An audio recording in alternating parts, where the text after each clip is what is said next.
magkasama sa isang bahay sina June at Natoy. Masaya silang namumuhay kahit na wala itong tumatayong ina. At ito ang kwento nito. O anak, nakauwi ka na pala. Kamusta work mo? Pa, paano po? Okay naman pa. Ang hassle lang, nagkaroon kami ng bagong client. Ang higpit sa details. Ganun talaga. Wala namang madaling trabaho. Mabuti yan at na-experience mo ang mga bagay-bagay. Kumain ka na riyan, may tinara akong ulam.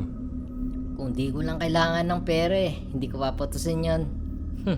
Sige po pa, bihis lang po ako bago po ako kumain. O sige anak.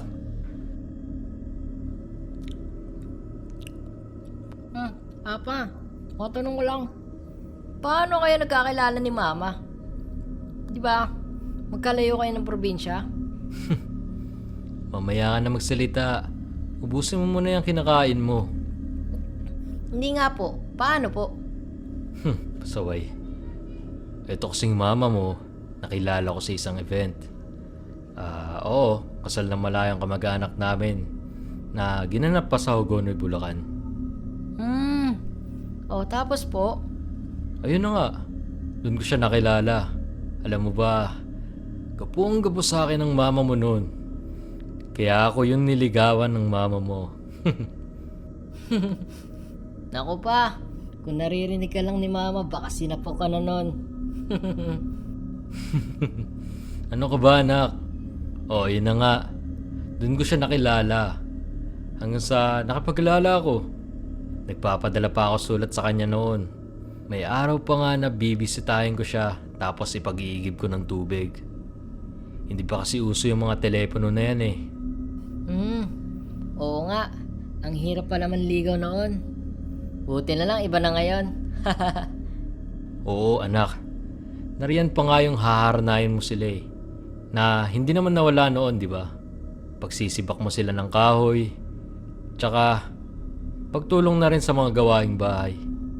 At least, natrato ng tama si Mama. Oo naman anak, mahal na mahal ko yung mama mo. Kahit punong-puno ng katupakan yan. Kaya ikaw, mag-ipon ka muna para pag pumasok ka sa ganyang relasyon, hindi ka mahihirapan ibigay lahat ng gusto mong ibigay. Pero syempre, magtapos ka muna ng pag-aaral mo. Oo naman pa. Tsaka, nangako ko sa inyo ni Mama, di ba? Na kayo muna. Ikaw talaga. Salamat anak.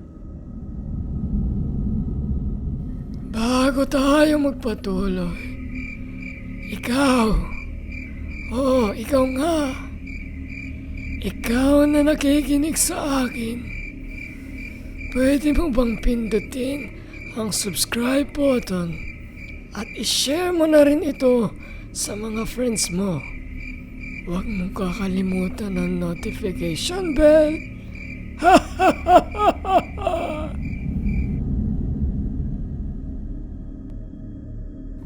Kinabukasan. Anak, bangon na. May trabaho ka pa. Opo. Alas 7 na po pala. Ay, bangon na. Mahinain akong agahan sa baba. Sumunod ka agad ha. Sige po pa. Oo nga pala anak. Anong gusto mong ulang mamayang hapunan? Sakto kasi lalabas ako mamaya. Ginataang isda na lang pa. Namiss ko po kasi luto ni Mama eh. Yun ba? O sige anak. Pag uwi mo magsaing ka kahit 2 gatang. O kaya kung sino man ang mauna sa atin. Sige po pa. Makalipas ang ilang minuto. Pa! Pasok na po ako! Sige anak. Mag-iingat ka. Sasaglit lang ako sa kumpare ko. Baka di mo ako maabutan pag uwi ah. Sige po pa, ingat!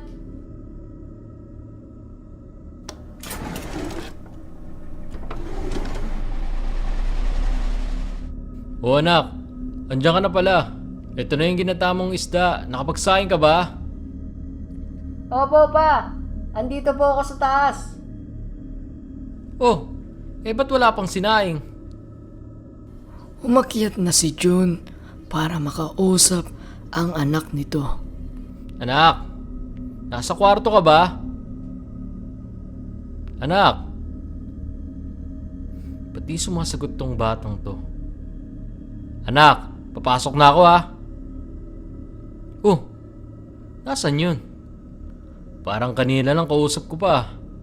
Nakakapagtaka naman. Pa, andito na po ako. Ayun, sakto, may ulam na. Nakapagsaing na po ba kayo? Ako na po. Oh, anak, kakarating mo lang ba? Opo pa, wala pa po atang sinaing. Ako na po magsasaing. Sino yung... Sino po? Ah, wala. Hayaan mo na yun. Magsaing ka na para makakain na tayo agad. Sige po. Hindi na lang ito pinansin ng tatay, baka guni-guni na lamang ito. Minabuti niya na lang na ilihim ito para hindi na rin matakot ang kanyang anak. Kinabukasan, Pa, andito na po ako. Ano pong ulam? Oo anak, nariyan ang ulam. Kumain ka na. Nasa CR po pala kayo. Mauna na po akong kumain ha.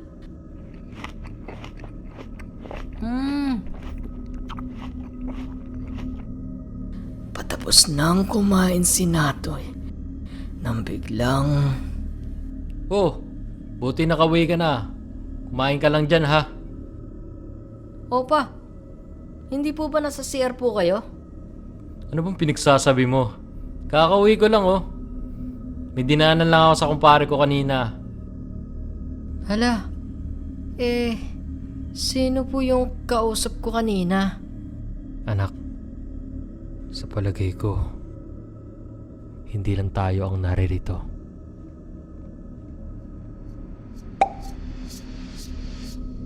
Subscribe.